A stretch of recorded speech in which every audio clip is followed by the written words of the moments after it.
अमेरिकी विदेश मंत्री एंटनी ब्लिंकन की भारत यात्रा को दोनों देशों के बीच रिश्तों की गर्माहट के रूप में देखा जा रहा है। प्रधानमंत्री मोदी से ब्लिंकन की मुलाकात से ऊपरी तौर पर यही नजर भी आ रहा है। एंटनी ब्लिंकन ने साउथ ब्लॉक जाकर एनएसए अजीत डोभाल से बातचीत की। विदेश मंत्री एस जयशंकर से मुलाकात के बाद ब्लिंकन ने एक साझा प्रेस कॉन्फ्रेंस की। अमेरिकी राष्ट्रपति जो बाइडेन के भारत से रिश्ते बेहतर करने के संकल्प को अमल में लाने के लिए आपसी सहयोग बढ़ाया जाएगा। And President Biden feels a deep personal commitment to making our friendship with India as strong and as effective as it can be. We believe this partnership will be critical for delivering stability and prosperity in the Indo-Pacific region and beyond, and for showing the world how democracies can deliver for their people. दरअसल Blinken की यात्रा का मकसद अफगानिस्तान में तालिबान के बढ़ते असर को रोकने के साथ एशिया प्रांत क्षेत्र में चीन के बढ़ते असर को कम करने के लिए सहयोगियों की तलाश है। लेकिन भारत ने भी अफगानिस्तान में अपने हितों के मद्देनजर अपनी चिंताएं सामने रखी। जयशंकर ने कहा कि एशिया प्रांत में शांति की तरह भारत के लिए अफगानिस्तान में लोकतंत्र की स्थिरता जरूरी है। We don't think outcomes should be decided by force on the battlefield. We think the peace negotiations should be a negotiation and should lead to peace. It should see cessation of violence. There should be a political settlement. So that is where we are looking at, and I think there is a broad consensus, deep consensus. Most of the neighbors of Afghanistan agree with that. दरअसल अफगानिस्तान में अमेरिकी सैनिकों की वापसी के बाद से तालिबान लगातार नए इलाकों पर कब्जा जमा रहा है। उत्तर, उत्तर पूर्व और मध्य प्रांतों जैसे गजनी और मैदानी वर्दक समेत पूरे देश में अब तालिबानियों की स्थिति मजबूत हुई है। वे कुंदेज, हेरात, कंधार और लश्करगाह जैसे प्रमुख शहरों पर भी कब्जा करने के बेहद करीब हैं। ऐसे में अफगान सरकार ने अगले महीने तालिबान से शांति वार्ता करने का न्योता दिया है। वहीं हाल में अफगान सरकार ने भारत को चेताया है कि तालिबानी इलाके में लश्कर की गतिविधियां मजबूत हो रही हैं।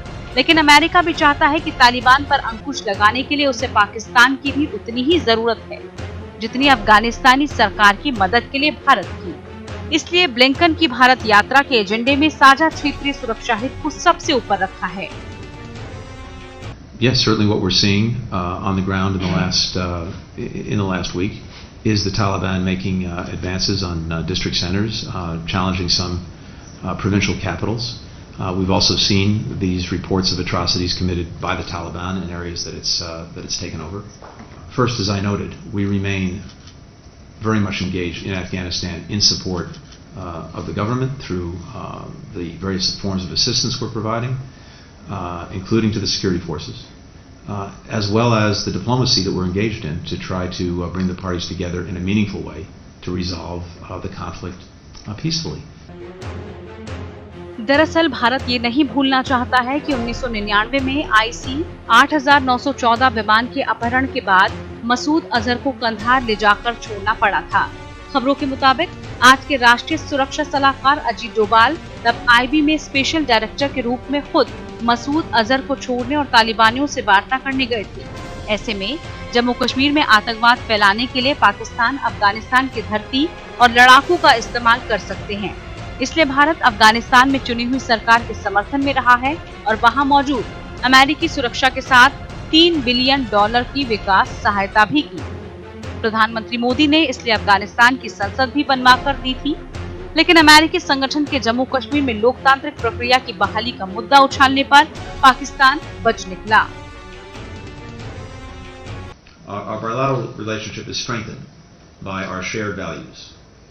As two of the world's leading democracies, we take seriously our responsibilities to deliver freedom, equality, and opportunity to all of our people.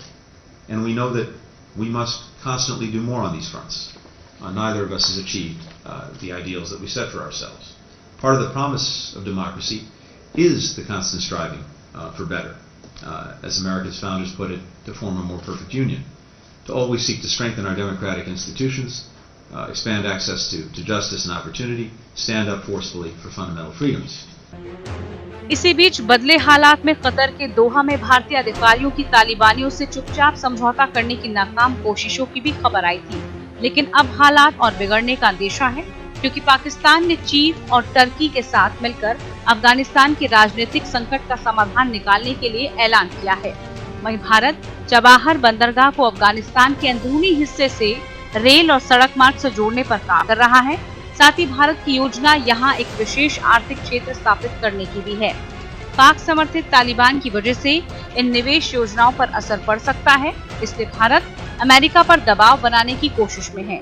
लेकिन ब्लिंकन कोरोना महामारी और उभरती प्रौद्योगिकी का विघटनकारी प्रभाव पर चर्चा की आड़ में उल्टे भारत पर दबाव बनाने की कोशिश कर रहा है। वैक्सीन का पावर हब बनने के ऐलान करने वाली मोदी सरकार को वैक्सीन मांगने के लिए जयशंकर को अमेरिका भेजना पड़ा था, लेकिन खबरों के मुताबिक राष्ट्रपति जो बाइडेन ने उन्हें मुलाकात का वक्त तक नहीं दिया और अब समझा जा रहा है कि उभरती प्रौद्योगिकी के विघटनकारी असर की आड़ में अमेरिका पेगासस जासूसी मामले को लेकर भी अंदर ही अंदर दबाव बढ़ाने की कूटनीति अपनाने की कोशिश में है। इसलिए सत्तारूढ़ डेमोक्रेटिक पार्टी के 4 सांसदों एक दिन पहले ही पेगासस जैसे स्पाइसवेयर के कारोबार पर पाबंदी और जासूसी के मामलों की जांच की मांग की है। Bureau report, APN news.